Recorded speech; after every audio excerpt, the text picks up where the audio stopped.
சாலை ஓரத்துல சாலையை கடக்க முயற்சிக்கும் பொழுது ஒரு சிறுமிக்கு அடிபட்டுருது. அடிபட்டு தலையிலிருந்து ரத்தம் முகமெல்லாம் ரத்தத்த கலத்துல நிக்குது. ஒரு பெரும் கூட்டம் அதை சுத்தி நிக்குது. எல்லாரும் பார்த்துட்டு போறாங்க. பார்த்துட்டு நகர்ந்து போய்க்கிட்டே இருக்கிறாங்க. சில நபர்கள் வந்து பார்த்தீங்கன்னாக்கா, வீடியோ எடுக்குறான். நகர்ப்புறவாசியில வீடியோ எடுத்துக்கிட்டு இருக்கிறான். அப்போ அந்த இடத்திற்கு என்ன கூட்டம்னு இந்த கிராமப்புறத்துலேருந்து வந்த ஒரு பெண்மணி போய் பார்த்துட்டு, அந்த ரத்த வெள்ளத்துல கிடக்கிற அந்த பொம்பள புள்ளைய பார்த்துட்டு, "ஐய்யய்யோ! என் புள்ள" அப்படின்னு சொல்லி கதறி அழுதுட்டு, அந்த புள்ளைய தூக்கிக்கிட்டு ஆட்டோவ கூப்பிட்டு ஆட்டோல ஏறி பயணப்படுறாங்க ஹாஸ்பிட்டலுக்கு.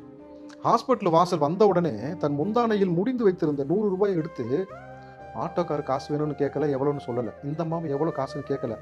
"சாமி என்கிட்ட இவ்வளோதான்யா காசு இருக்கு, நீ வச்சுக்கய்யான்னு" அந்த ரூ. 100 கொடுத்துட்டு தூக்கிட்டு உள்ள ஓடுறாங்க.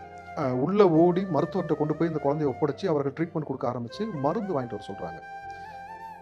சொல்லும்போதே அழுதுருமான்னு கூட தெரியல எனக்கு வந்து. ஏன்னா அந்த கதை படிச்சதே அந்த மாரி தான். அந்த மருந்து வாங்கிட்டு வர சொல்லும்பொழுது, அந்த தாய் ஓடோடி போய் அங்க இருக்கக்கூடிய மெடிக்கல் ஷாப்ல மருந்து கேட்கும்பொழுது, மருந்து எடுத்துட்டு காசு குடும்மான்னு கேட்கும்பொழுது, "என்கிட்ட காசு இல்லையான்னு" சொல்லும்பொழுது, "இப்போ மருந்து தரமாட்டேன், நீ காசு எடுத்துட்டு வான்றாங்க."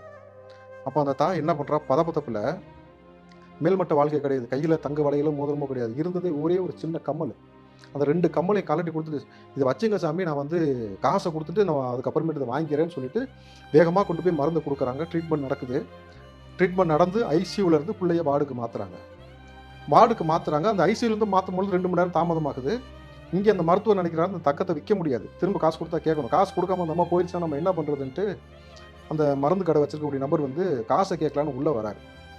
உள்ள வந்து, "ஏம்மா எவ்வளோ நேரம் ஆச்சு காசு குடுக்காம உட்காந்துருக்கேன்னு" சொல்லிட்டு வரும்பொழுது, இங்க அந்த குழந்தை அழுதுகிட்டே இருக்கு வழியில. "பயப்படாத தாயி, நல்லாயிரும், நல்லாயிரும்" அப்படின்ட்டு அவங்க ஆறுதல் சொல்லிட்டே உட்காந்துருக்காங்க. "ஏம்மா காசு கேட்குறேன், காசு குடுக்காம இன்னும் உட்காந்துக்கிட்டு இருக்கேன்னு" வந்து இப்படி பார்த்து பார்க்குறாரு.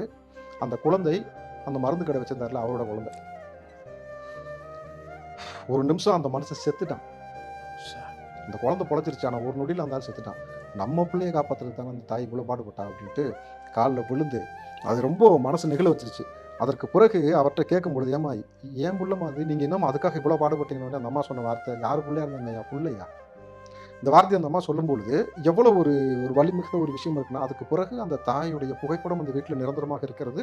அந்த தாய் வந்து அவருடைய மனசுல நிரந்தரமா இருக்கிறார். இதுபோல இந்த இந்த சமூகத்துல இவ்வளோ பிள்ளைகள், மக்கள் பாதிக்கப்படுவதை பார்த்துவிட்டு, இந்த தாய் கமல குடுத்த மாரி, இவரு ஒட்டுமொத்த வருமானத்தையும் விட்டுட்டு, இந்த மக்கள காப்பாத்தணும்னு தனி மனுஷனா வந்து நிற்கிறார்ல, அதுக்காக தான் விஜயோடு நம்ம நிக்கணும்.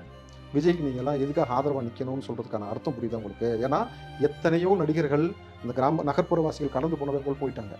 இந்த கிராமப்புறவாசி மனசுல தங்குனான்னு சொன்னேன்ல, அதுபோல வந்து விஜய் வந்து நின்னு இந்த மக்களுக்காக போராடுவதற்காக களத்துல நிக்கும் பொழுது, எவ்வளோ எதிர்த்தாக்குதலை சந்திக்கிறார்ன்னும் பொழுது, அப்போ ஏன் விஜய்க்கு நம்ம ஓட்டு போடணும்? ஏன் விஜயை ஆதரிக்கிறேன் நான் பர்சனலானா, அதற்கான காரணம் இது.